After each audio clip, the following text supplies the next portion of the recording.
بسم اللہ الرحمن الرحیم۔ پیش خدمت ہے منتخب الحکایات کی 13ویں حکایت۔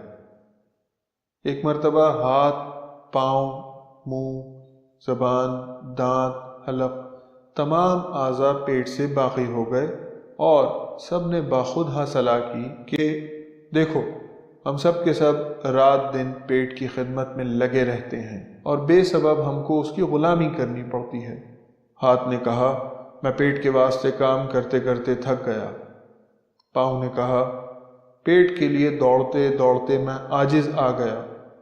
منہ نے کہا پیٹ نے مجھ کو اپنی چکی بنا رکھا ہے۔ غرض اسی طرح ہر ایک عضو پیٹ کا شاکی ہوا اور سب نے عہد کیا کہ آئندہ پیٹ کی خدمت نہ کریں گے۔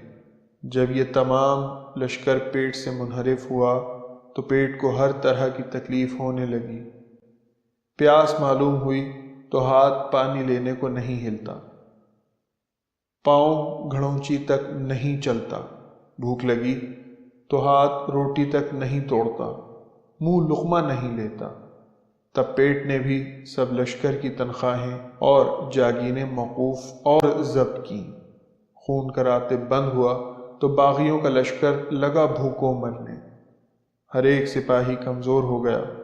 ناچار تمام اعضاء نے پیٹ کے حضور میں حاضر ہو کر خطا معاف کرائی اور بدستور سابق پیٹ کی خدمت کرنی قبول کی۔ حاصل، رعیت اور بادشاہ، آقا اور نوکر دونوں ایک دوسرے کے محتاج ہیں۔ ہم اگر نوکروں کو روپیہ دیتے ہیں تو نوکر ہماری ٹہل کرتے ہیں۔ احسان کسی کا کسی پر نہیں۔ شکریہ۔